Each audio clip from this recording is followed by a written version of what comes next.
Live Nation is making artists take a really big pay cut, but can this be an opportunity for smaller venues? I think so.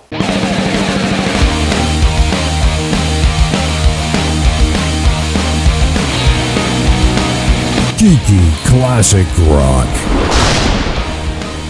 My name is Kiki, and if you are new to my channel, welcome. What I like to do is talk about anything and everything classic rock, and if you are not yet subscribed to my channel, please be kind enough to go ahead and hit that subscribe button down below. Also, hit the like button and the notification ding-dong bell. Why do I change my voice every time I say these things? I don't know, it just kind of happens. It is bad enough that all of our plans for the summer have been derailed, our concert plans, our vacation plans, our anything plans. But when it comes to concerts, though, there really is a lot going on. Sammy Hagar recently told Rolling Stone that he personally would get sick and die just to get back out on the road to do concerts for fans. I'm quite sure that there are very many people who agree with Sammy, but on the other hand, I'm kind of thinking that there are very many people who don't. But we'll get into that in just a minute. Last week, Live Nation came out and boldly made the announcement that because they're losing money, they're going to give artists 20% less when they do concerts again in 2021 because of this entire world event that we're in. I guess I can't say the word, but y'all know what world event I'm referring to. Of course, some of you are probably saying to yourself, hey, these artists are rich anyway, so what difference does it make? 20% in the big picture, that's nothing. Yeah, in some cases that statement is true, but guys, in some cases it's not true. Remember, the artists that we all grew up with and we absolutely love, they're not making money selling records anymore. Streaming sales literally pay pennies on the dollar. I don't know the exact amount, but I remember a while ago I read when Peter Frampton had said that he made, for Do You Feel Like I Do, like 0.006 of a cent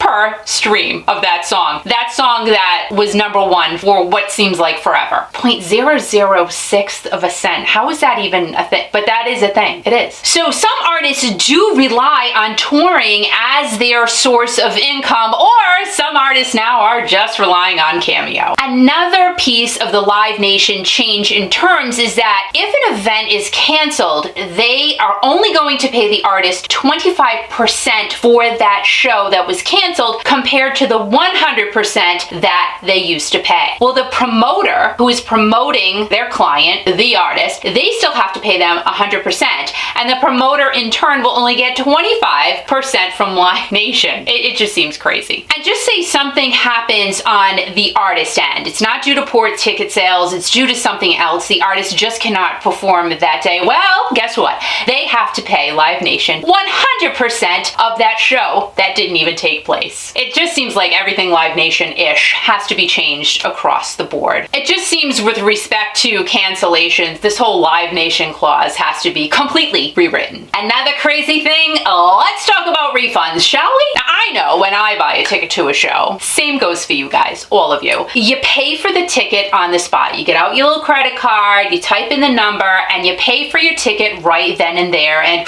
the money gets sucked out of your account like ASAP, right? That's how it goes. Well, it's not kind of working like that when it comes to refunds. And remember, when we go to these larger venues to see these humongous artists that we all know and love, we are hit with ticket fees sometimes in the hundreds of dollars. What do we get for that large fee? Well, the privilege to see the show. Hey, can I get some merch with that fee?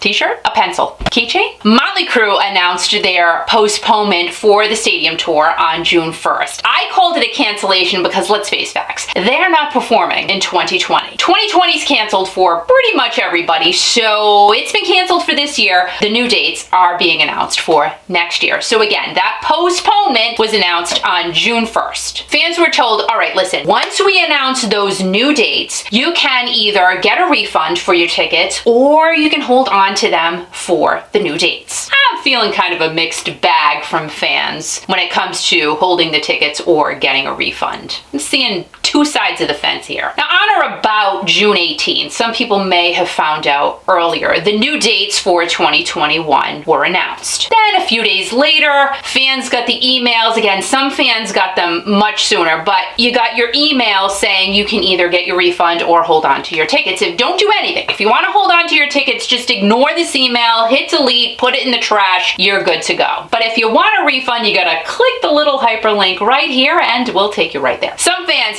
they're just, heck yeah, listen, I am holding on to my tickets. I'm going to see The Crew, I'm going to see Poison, going to see Joan Jett, going to see Def Leppard in 2021. Those tickets are mine, they're in my pocket. Some fans, on the other hand, again, these are comments I've read, these are comments on my own YouTube channel. Some fans have been out of work for a few months, so they really need to get the money back. Pay their bills, feed their family, they need the money back ASAP. Here's the thing though, Live Nation has 30 days until you request your refund to give you your money back. And these tickets went on sale in December, so they've had this money for quite a few months now. Why it couldn't be an automatic refund, I don't know. Yes, we understand that Live Nation, listen, they are losing billions, not only millions, they're losing billions this year. We understand that. If fans need to have the option of getting a refund right now, they really should get their money back right now. So here's where I'm thinking about smaller venues. Now, Kenny Loggins just announced that he's going to live stream a show on June 28th. I think this is so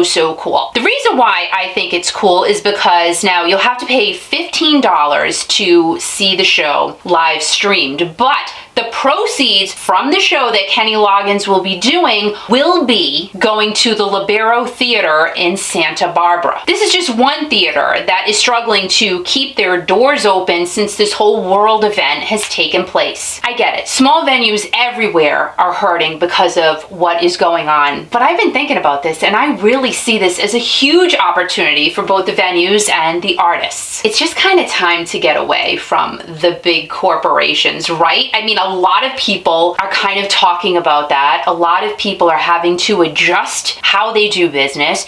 So the big corporations can go over here, go to the smaller venues. I guess it's going to have to be set up differently now, maybe sell every other seat. So yes, you'll be making less money, but will you really? You can charge a little bit more for the tickets because tickets are very reasonable at these smaller venues. We all know that. So you get to see a big name artist at a smaller, intimate venue. The artist is still working, fans are pretty close up, and everybody's happy. And we have our live music back. And I really think, I've asked the question to several people, will you go to an arena show again? I have to say, again, the people that I have asked, most of them have said no. Some of them, of course, will still feel comfortable going, but I really think this has just changed everyone's perception of everything. Do I think live music is done?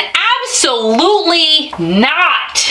It is just, we need it. We really need it right now. I've watched so many artists stream online. It's just not the same. It's just not. Realistically though, we know that some of these bigger artists cannot perform in a smaller venue. Motley Crue can't do it because there wouldn't be any room for Tommy's roller coaster. No, there will not be an exorbitant amount of money for the artists, for the promoters, but you take some income or you get no income.